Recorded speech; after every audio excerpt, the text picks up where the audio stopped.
Ô toi, homme de peu de foi, as-tu déjà assisté à un événement qui t'a déjà retourné, qui t'a montré que le monde était plus impressionnant que ce que tu crois, qu'il est possible de vivre pour les autres et même mieux, de mourir pour eux? Si ce n'est pas le cas, cette vidéo elle est parfaite pour toi, car elle va te montrer les moments où le sacrifice a atteint son paroxysme, là où perdre un bras, une jambe ou même la vie est un moindre mal pour une personne ou même pour l'avenir. Car ici, c'est le top des sacrifices les plus incroyables de One Piece. Hello les héros de One Piece, c'est Silver et Copper, bienvenue sur Raftali, la chaîne dédiée à tout l'univers de One Piece. Alors ce qui paraît, c'est les vacances, nous on avait complètement oublié. Après, on était focalisé plutôt sur nos vacances à nous qui arrivent super vite parce que... Oui, ça passe vite en vrai, c'est tout. Non, on a beaucoup de travail, on a beaucoup de choses à faire, comme vous, on imagine, donc on voit pas le temps passer. Et là, c'est arrivé, bim, on s'est rendu compte parce que tout le monde nous l'a dit, tiens, les vacances c'est là, tiens, moi je suis en vacances, toi tu vas où en vacances? Donc forcément, c'est comme ça. Tout le monde est déjà prêt à nous accueillir et nous on n'est pas du tout prêt, on n'a encore rien fait. Mais bon, ça va se faire, ça c'est sûr. Exactement. Bref, place à la vidéo. Allez, c'est parti. Bref, place à la vidéo. Allez, c'est parti. Numéro 10, le sacrifice des eaux. Pour ce 10e moment légendaire, il faut aller droit vers Whole Cake, le territoire qui symbolise parfaitement le sacrifice, et ce pour de nombreuses raisons.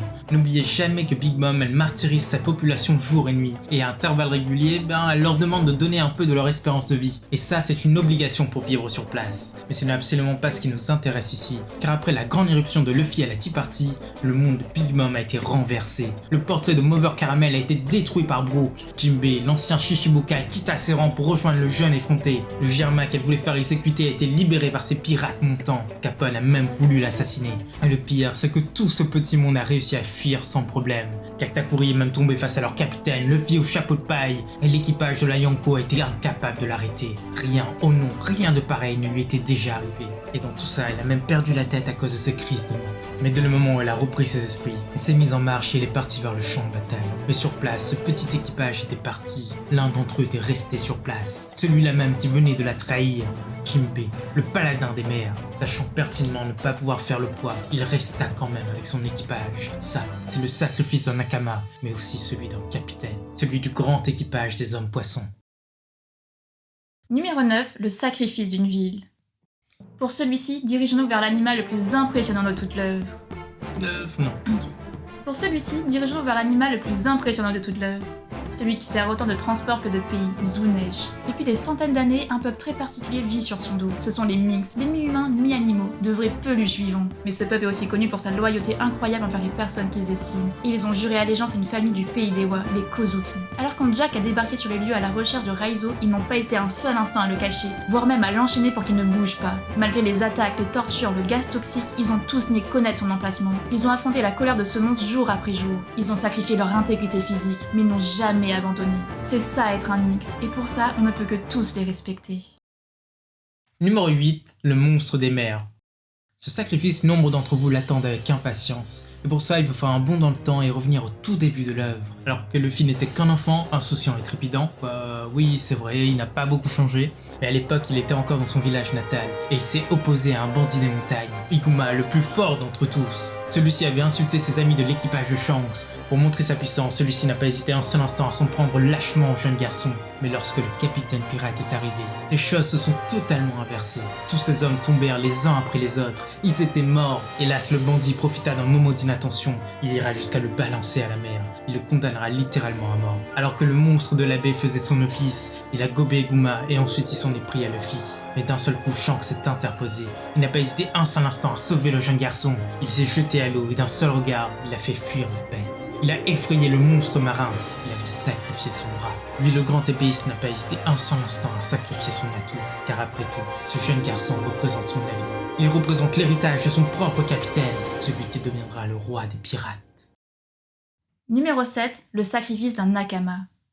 Alors là, sortez les mouchoirs et vite avant qu'il ne soit vraiment trop tard. Au moins on vous aura prévenu car là on va directement à une Pearl Down. Le sacrifice d'habitude ça n'existe pas là-bas, mais la survie oui, c'est tout ce que ces criminels peuvent faire face aux conditions climatiques et aux gardiens. C'est quand même une triste vie. Tout le monde essaie de fuir cet endroit. Et bien, tout le monde vraiment? Eh bien non, car il existe encore un fou dans ce monde, un homme qui s'est infiltré dans les lieux au nez à la barbe du gouvernement. Son nom c'est Luffy au chapeau de paille, et son but, eh bien c'est de sauver son frère Ace. Et pour ça, il n'a pas hésité un seul instant à traverser tous les cercles de l'enfer. Il a libéré nombre de prisonniers et les a emmenés avec lui. Mais forcément, il finit par chuter face à Magellan. Il fut jeté au niveau 5. Mais son histoire ne se termine pas là, car un de ses amis arrivera à faire le chemin jusqu'à sa cellule. En traversant le froid et les animaux sauvages au péril de sa vie, il fut capable de l'emmener en lieu sûr. Là, c'est déjà presque un grand sacrifice, mais il y a mieux. Il ne va pas s'arrêter là. Durant la grande évasion, Mowgli va machiner un plan en accord avec Jinbei. Il restera en retrait, il restera dans cette prison et risquera sa vie pour ouvrir les portes de la justice quand les fugitifs seront assez loin. Et il réussira en se faisant passer pour Magellan. Il donnera l'ordre qui permettra à Luffy de partir alors qu'il faisait ses adieux à celui-ci par téléphone. Que le vrai Magellan se tenait prêt à lui faire vivre ses dernières heures. C'était le sacrifice ultime, celui d'un vrai Nakama qui ne sait vivre que pour les autres. Numéro 6, l'audace.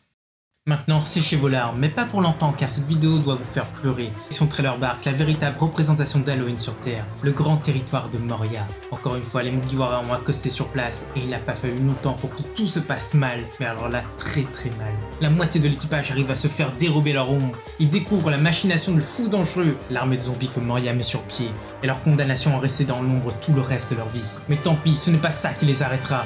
Ensemble, ils ont battu le géant antique Oz, ils ont mis à terre Moria, ils ont libéré tous les ombres. Et là, ça ne suffit absolument pas, car le gouvernement a prévu le coup. Et ils ont envoyé sur place un deuxième Shichibukai, quelqu'un d'un niveau bien plus élevé, Kuma, le tyran. Et à l'aide de son fruit du démon, il va mettre à terre tout le monde.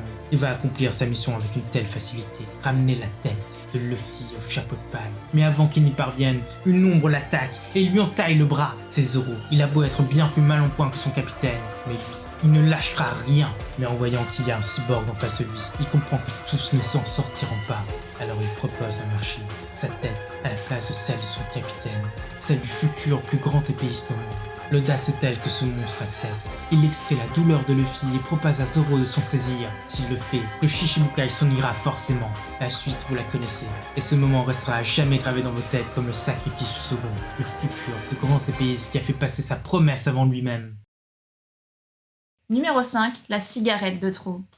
Ce titre ne va pas vous plaire, mais à nous non plus ce sacrifice ne nous plaît pas. Retournons à Whole Cake, comme on l'a dit, c'est le territoire du sacrifice, mais là ce sera encore plus prenant. Retournons également à cette fameuse Tea Party, là où tous les enfants de Big Mom se sont dressés face aux Mugiwara. Leur but était de leur faire payer leurs affronts. Hélas, le château s'est effondré sur eux, et sans l'intervention de Streuzel, ils seraient tous morts. Mais tant pis, malgré tout ça, il faut poursuivre l'opposant qui a pris la fuite. Et arrivé en bord de mer, une partie de l'équipage attend les Mugiwara. Ils ont pris le bateau et maîtrisé Chopper et Brook. Ce satané Perospero a tout bloqué grâce à son fruit du démon. Il se bat maintenant face à Pedro. Big Mom arrive, Katakuri sur le pont. Tout semble perdu. C'est alors que le Minx lance son dernier affront, lui qui avait déjà défié Mama des années auparavant. Il tient fermement Perospero et dévoile les dynamites qu'il porte sur lui. Il prend sa cigarette et il allume son arsenal. L'explosion est telle que l'île en tremble. Ce qu'il vient de faire, c'est un sacrifice pour la nouvelle génération, pour le monde qui sera bientôt là, mais qu'il a toujours été condamné à ne pas voir. Numéro 4, au nom de ses fils.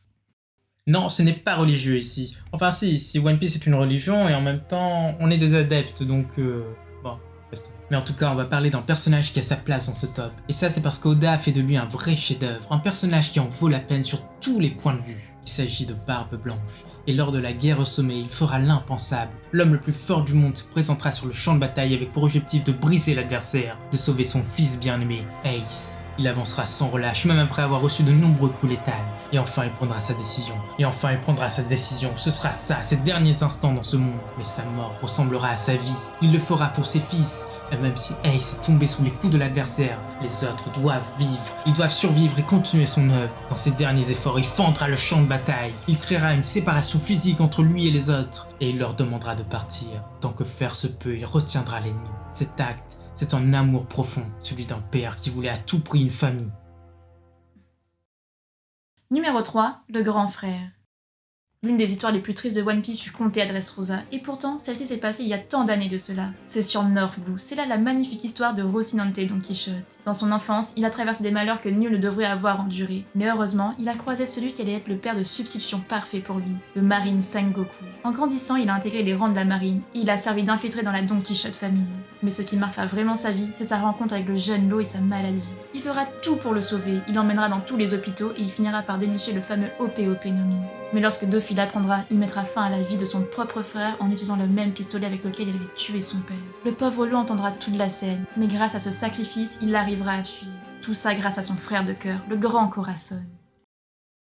Numéro 2, l'avenir.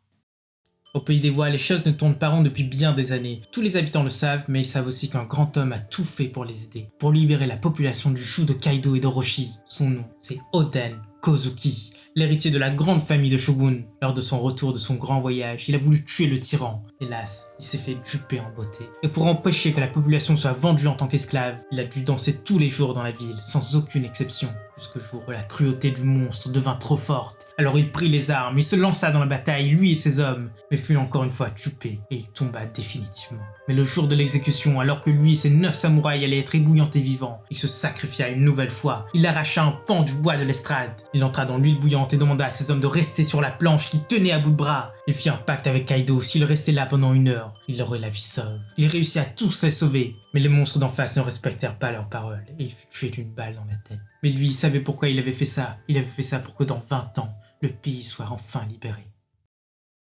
Numéro 1, le frère. Celui-ci est celui qui a marqué le plus de personnes. Tous les fans de One Piece ont pleuré devant cette scène, et elle reste encore un moment sensible pour toutes les personnes qui y repensent. Nous sommes à Marineford, Ace vient d'être libéré au prix de très grands efforts de la part de sa famille et de son petit frère. Alors grâce à son feu du démon, il se fraye un chemin pour quitter cette place maudite. Il affronte Kuzan en chemin, son duo avec Luffy impressionne, ils ont presque réussi. Il a même pu remercier son père. Hélas, il se fait berner par Sakazuki. Les insultes envers Barbe Blanche le font reculer et le poussent à faire face à l'ennemi. Même si son corps se fait brûler par le magma, il ne cède pas. Sa fierté est bien trop grande. C'est alors que Sakazuki s'attaque à la personne qu'il aime plus que sa vie, son jeune frère Luffy. Sans réfléchir et par amour, il s'interpose et il se fait transpercer. Il a tout abandonné pour son fameux Crybaby. Et cette douleur suivra notre héros toute sa vie.